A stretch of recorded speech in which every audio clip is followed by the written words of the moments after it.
There is a species of bamboo that spends 5 whole years without showing any sign of growth, and Carl Jung realized that the human soul obeys this exact same hidden law.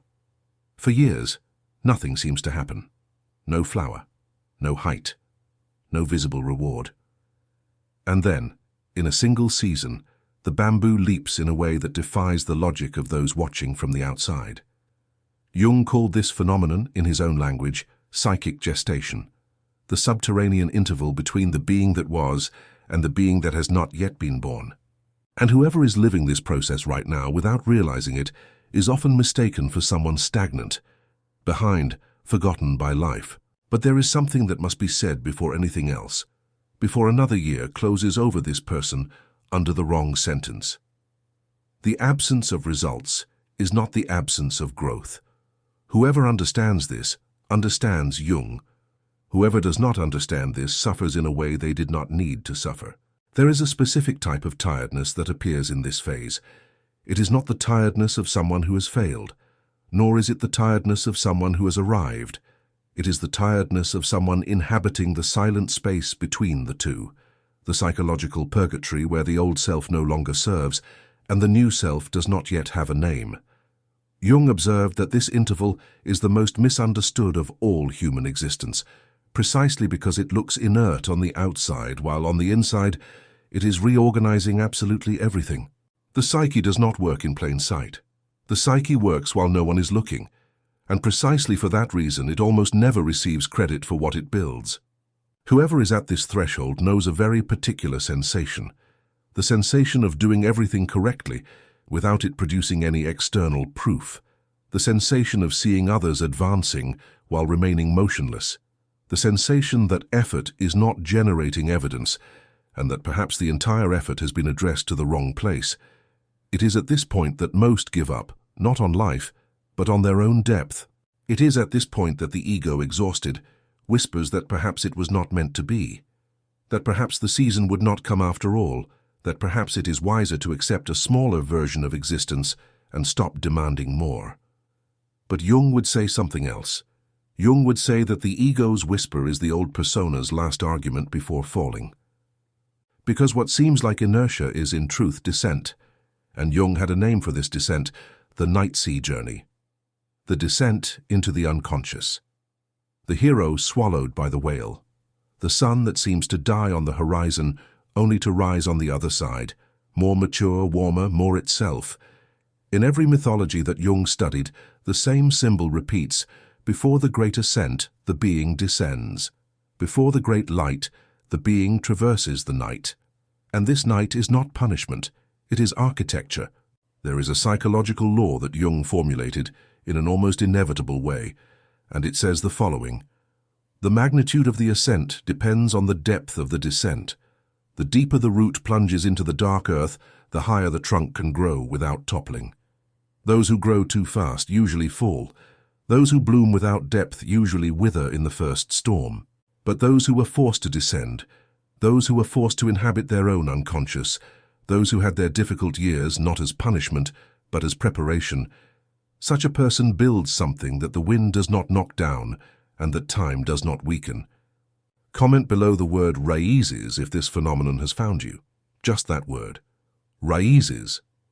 So that the algorithm understands that there are people going through exactly what Jung described, and so that these people begin to recognize each other. Because what no one sees, and here is the heart of what Jung tried to teach the modern West, is the invisible root system that forms beneath the earth during these apparently still years. There, in silence, character is being built, emotional resilience, wisdom that cannot be bought, the authentic identity that will survive later when the world finally realizes. The most decisive growth of a human being happens in silence, and that is why it is almost never applauded while it is happening. While the world saw immobility, you were building roots that would be able to sustain a life that not everyone could have. And this is where one of the most decisive Jungian concepts enters to understand why so many existences seem to change overnight. Enantiodromia. Jung borrowed this word from the Greeks to describe a relentless psychological law. Everything that is compressed in excess at some point inverts. The pendulum that was forced to one extreme returns to the other. The bow tensioned to the maximum releases the arrow. The spring held in compression for too long explodes into movement. Apply this to the life of someone who has been silenced, withdrawn, contained, ignored, compressed against their own nature, and you will understand why the leap is coming. Enantiodromia is not a pretty theory. It is a psychological sentence. What has been repressed too much will return with the same magnitude. Your life does not need more pressure. It just needs to reach the point of release. How does this point announce itself? This is the secret that few realize in time. It does not arrive with motivation. It does not arrive with inspiration. It does not arrive with that euphoric sensation that cheap books promise. It arrives as a strange, almost toxic tiredness. The tiredness of sustaining a life that no longer fits, the exhaustion of pretending, the physical impossibility of continuing the same. Whoever is about to break the surface feels, above all, that they can no longer remain buried. And this is not the beginning of change. It is the end of resistance. It is the moment when the ego finally lets go. This tiredness is exactly what Jung described as the threshold between the old persona and the true self. The persona is the mask that was built to survive parents, school, work, religion, culture, the collective imitation that does not tolerate the original. It served for years, but there comes a moment when it begins to tighten, to suffocate, to sound false even to the one who uses it daily without realizing it. And the ego, which has always identified with this mask, panics, because the ego prefers a small known life to a large unknown life. The ego is the silent villain that negotiates with the soul every day so that nothing changes, so that one does not descend, so that one does not grow, so that the unlived life continues to be mistaken for the real life. Jung observed, and this is decisive, that a dam never collapses the instant it seems to collapse. It had been weakening for a long time. The cracks were already there. The pressure was already there. And the same happens with the psychic life of someone ready to emerge. Old goals begin to lose their luster. Some relationships cease to resonate. The old identity begins to fissure in silence. Small signs, small losses of meaning, small losses of tolerance for what was once automatic. This is not disguised depression. This is the dam giving way. And whoever recognizes these signs in time avoids the greatest mistake of this entire journey, trying to fix the dam that was already meant to collapse. It is exactly at this point, when someone realizes they are about to break the surface but still does not know how, that the most subtle obstacle Jung ever identified arises. It is not fear. It is not the past. It is something much crueler. It is understanding Jung without being able to apply him, knowing that there is shadow and not being able to integrate it, recognizing one's own persona and not being able to abandon it, reading about individuation and remaining fragmented, knowing the entire vocabulary and continuing to cross the threshold without a map.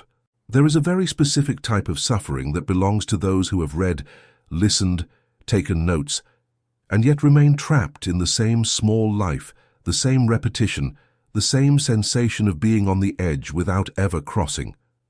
This is the limbo of the Jung reader without an application key, and it is usually more painful than complete ignorance, because it is the suffering of someone who has seen the door but cannot walk through it. Your shadow is driving your life and you call it bad luck. One more year of pretending and it will break you for good. O Código do Despertar gathers the 28 keys that Jung did not finish. Read it before it hurts more. Full access is pinned in the first comment below this video. Whoever is at this threshold knows the frustration of having the vocabulary, having the concepts, having the notes, and still not being able to move the soul a millimeter. The 28 keys of O Código do Despertar are exactly the practical path missing between knowing and integrating. What to do with the shadow when it appears, how to recognize the persona when it lies, how to read synchronicities when they arrive, how to cross the night sea journey without getting stuck in it.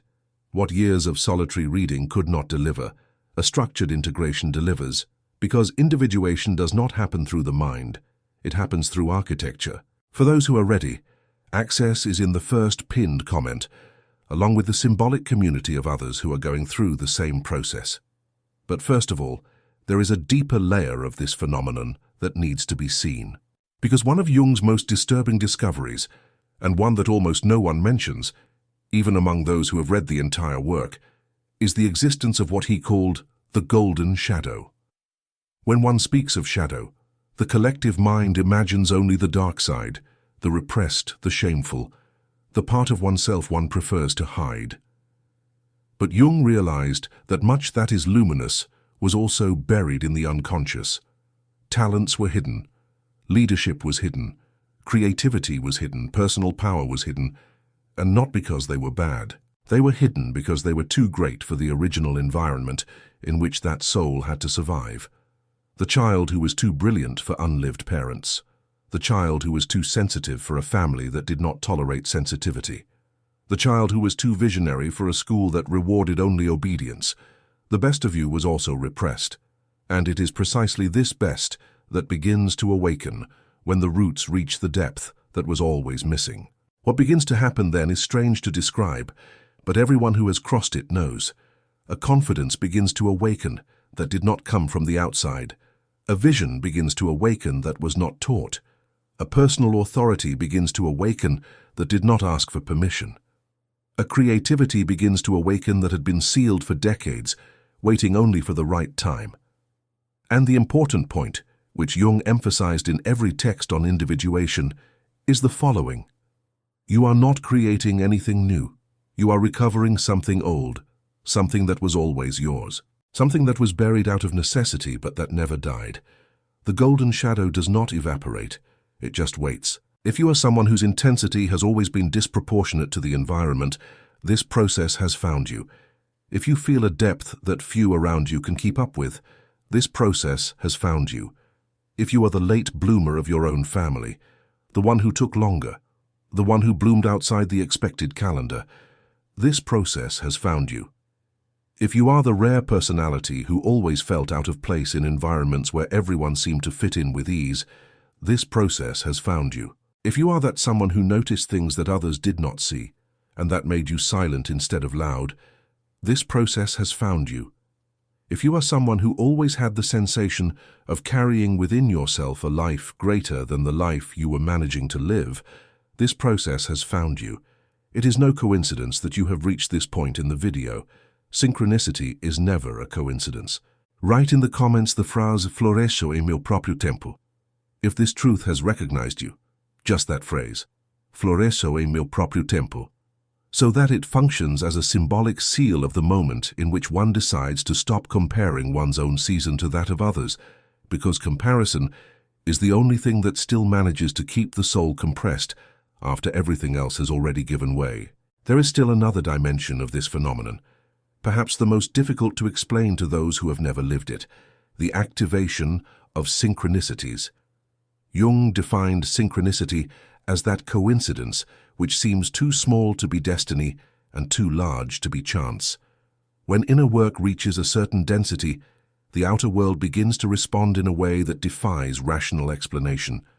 Unexpected encounters begin to appear at the exact moment they were needed. Books arrive in your hands in the exact week they could be read. Revealing conversations arise in unlikely places with people you barely know. Opportunities appear when they should be statistically impossible. And this is not cheap mysticism. This is what Jung called unus mundus, the one world, the philosophical intuition that the interior and the exterior are woven by the same invisible thread. When the interior reorganizes, the exterior responds. When the psyche is ordered, external reality begins, slowly, to reflect that order. What seems like luck in this phase is not luck. It is alignment. The right people appear because you are finally vibrating at the frequency that can recognize them. Doors open because you finally stopped banging on the wrong walls. Events begin to fit because you stopped forcing them. No tree can grow to heaven unless its roots reach hell, Jung said. And the inverse is also true. When the roots have finally reached the depth the soul demanded, the sky opens almost as a courtesy, almost as a late recognition of what should have always happened. You are no longer forcing the path. You are becoming someone capable of receiving it. What makes this moment so powerful, and simultaneously so invisible, is that no one around saw what was happening. Others saw only silence. Others saw only slowness. Others saw only the absence of results they expected to see, according to criteria that belong to collective imitation and not to your individuation. But the true work happened where no gaze trained to validate external performance could look. It happened underneath. It happened in the dark. It happened in the space between what was and what is not yet.